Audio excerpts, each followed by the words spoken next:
As human beings with personalities and identities, we all have beliefs, and each and every one of us believes in something. And one thing we have to understand is that our beliefs determine the kind of person we are, the kind of identity we have, and essentially our egoic structure, right? Your beliefs are formed depending on how you're raised. So your depending on how you're raised, the kind of like foundational upbringing that you receive growing up, the kind of ideas, the constructs, the paradigm of the reality that you have to tell you that this is how the world works. All those things depend on your belief. So I know we usually use the term loosely, I believe this or I believe that. But one thing we have to understand is that your belief is sort of like the first point in forming your identity. So as human beings, we have beliefs, right? Beliefs, we have emotions, we have thoughts, and then we take action based on these three things: the beliefs, the emotions, and the thoughts. And what I want to share with you today is that your belief is the beginning point. Your emotions depend on your beliefs, and your thoughts depend on your emotions. If you don't have a particular belief about something, you can't have an emotion about it. Now, what do I mean by this? Any emotion you feel is filtered through your belief system. So we live in a field of energy. It's all energy and it's all one.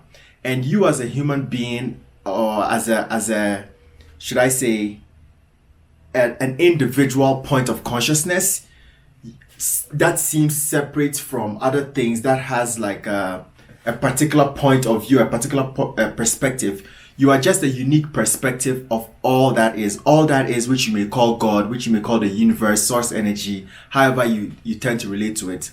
You are a unique perspective of this, so you are having a unique experience. And as a human being with a mind and an egoic structure, that unique perspective that you have is beginning from your belief system. Let's take it like the energy is flowing and the energy gets filtered to begin that unique perspective, that individual self. It begins from the belief. So I like to think about the belief like a filter, like a funnel. So if sort of like energy is everywhere, before it comes and it forms your egoic identity, which is you, right? It gets filtered first and foremost through the belief, because what you believe the world is what will determine how you feel about the world and how you think about the world. And those three things, the belief, the emotions, and the thoughts, then come together to form your identity. And we take actions from these identities. The thing about this is sometimes it goes over our heads because we're not conscious of it, because the beliefs live in the unconscious mind. The emotions live in the subconscious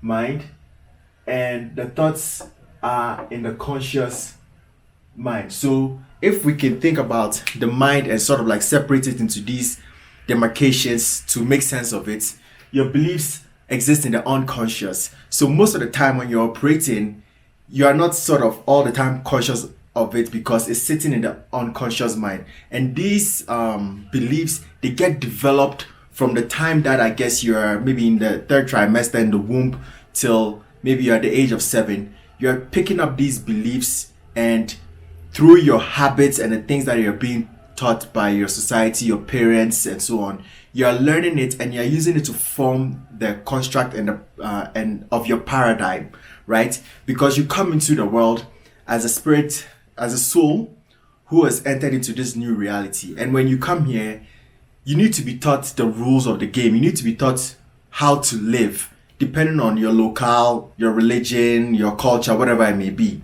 So in order for you to form this foundational basis of what reality is to you, you have to learn these beliefs. And you learn by watching, by listening, and by repeating habits. It's formed by habits, that repetition. You do it over and over and over again, and it is basically like forming your operating system, right? And it stays in the unconscious mind, and then it builds the subconscious mind, will allow you to have different feelings and stuff. And all these, like I'm saying, the feelings are based off the filtration system of the belief system. And now, because of how you feel, your thoughts are aligned to those emotions and those belief systems. So whatever thought you're having about a particular instance or about a particular thing that you're experiencing in reality, realize that it's based on your beliefs. Your beliefs are literally the foundation of your thoughts and your emotions. And I like to use this example of maybe like people who are scared of, say, dogs or maybe snakes or something. You may see a snake and your initial reaction may be to like freak out, right? Sometimes you don't even think about it, you don't process it. It doesn't even go through like your thought process or your conscious mind to think about it that, oh, there's a snake here, that's why I'm scared. Your reaction comes before sometimes you can even think, because in the unconscious layer, you have a belief system that says that snakes are dangerous or dogs are dangerous. And that belief layer in the unconscious plucks the strings of the emotional layer in your subconscious mind that tells you feel fear. If snakes, feel fear. That is sort of like the program. And then now you have that thought about it like, oh, snakes make me scared. So even when you come into your conscious mind, it's like, I have to run now. Sometimes you don't even get into the conscious mind. You run before you even start thinking about it. And then what happens? Those same thoughts then go back to reinforce the beliefs, to tell the beliefs that, yeah, you are right. I ran.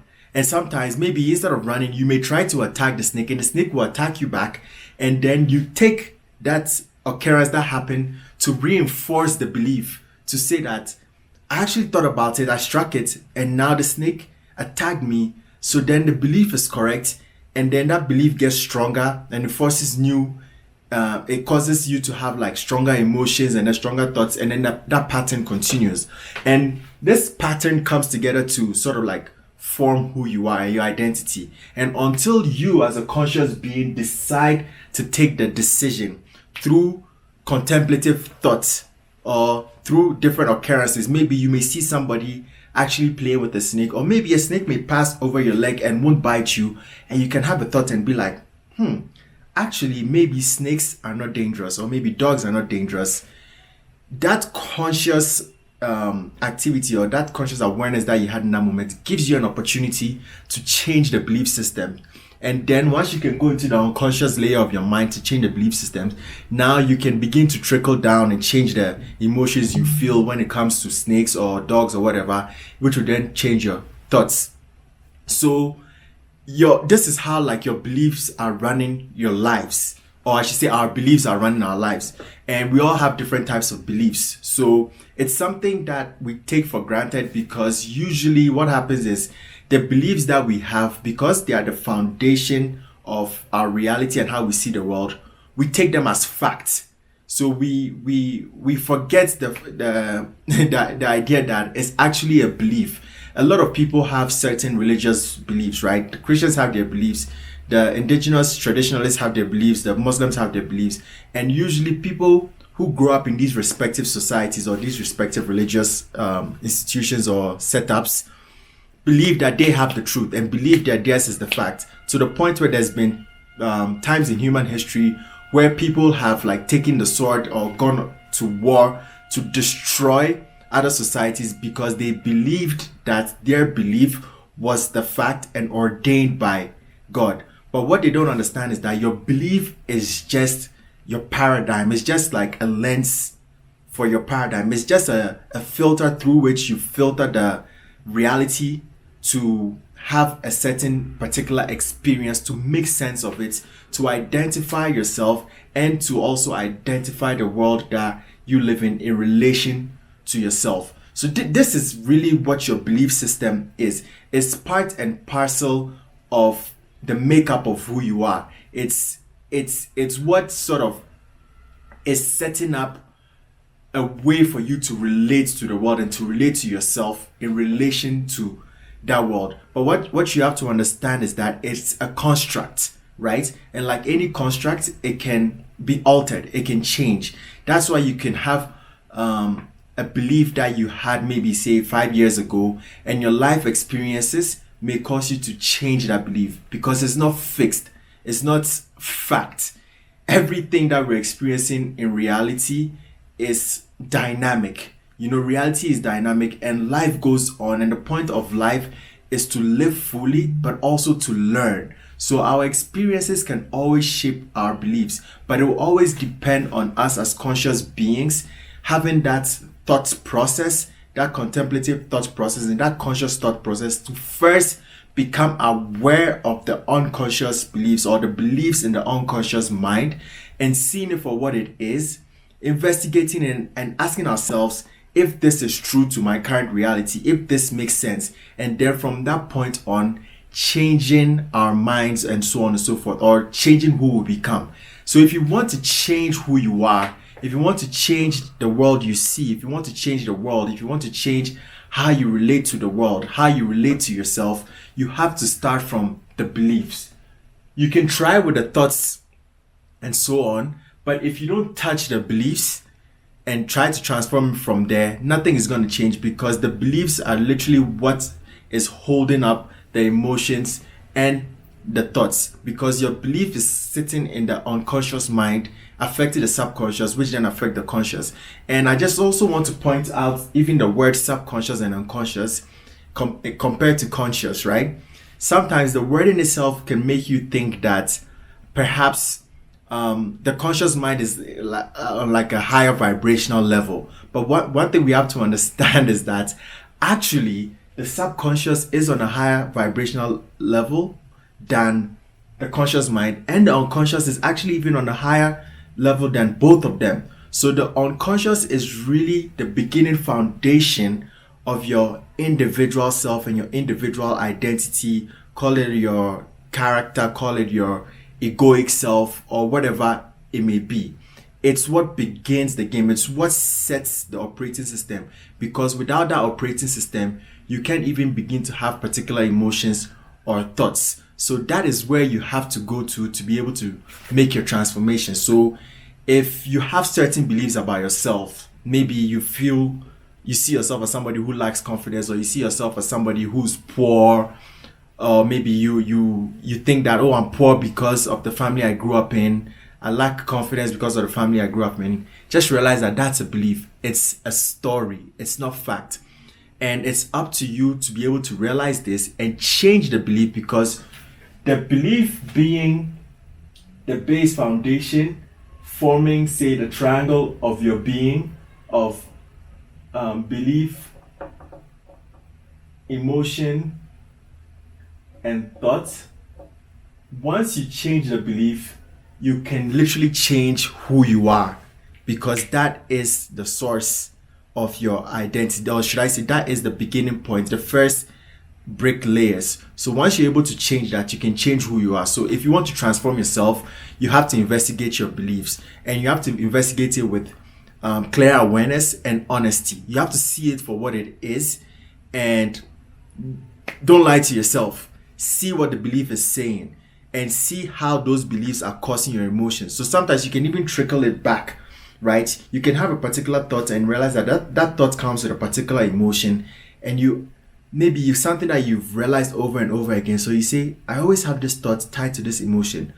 What is my belief that I have that may be causing this thought and this emotion? And through that investigation, be it through contemplation or meditation, you will go and you hit the belief and you see the belief for what it is. And the moment you see the belief doesn't have power over you anymore. You can change it.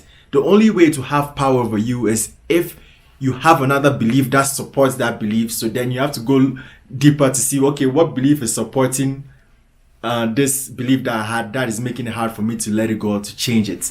But fundamentally, it's about your belief. Changing your life is about changing your belief systems, because that will change your paradigm and it will change your world. So this is something that I wanted to share about beliefs, because we can use the word so loosely, but we don't really realize its impact and how important it is and how powerful it is in shaping who we are, shaping our world and shaping our reality, and in effect allowing us or determining the type of world we create. So this is something that we need to know and contemplate about. And as always, I'd love to hear your thoughts and what you think about this and any comments that you have, and we can have a discussion. I hope you've enjoyed this video as just as the other ones, and have a beautiful day, and until next time, take care. Peace.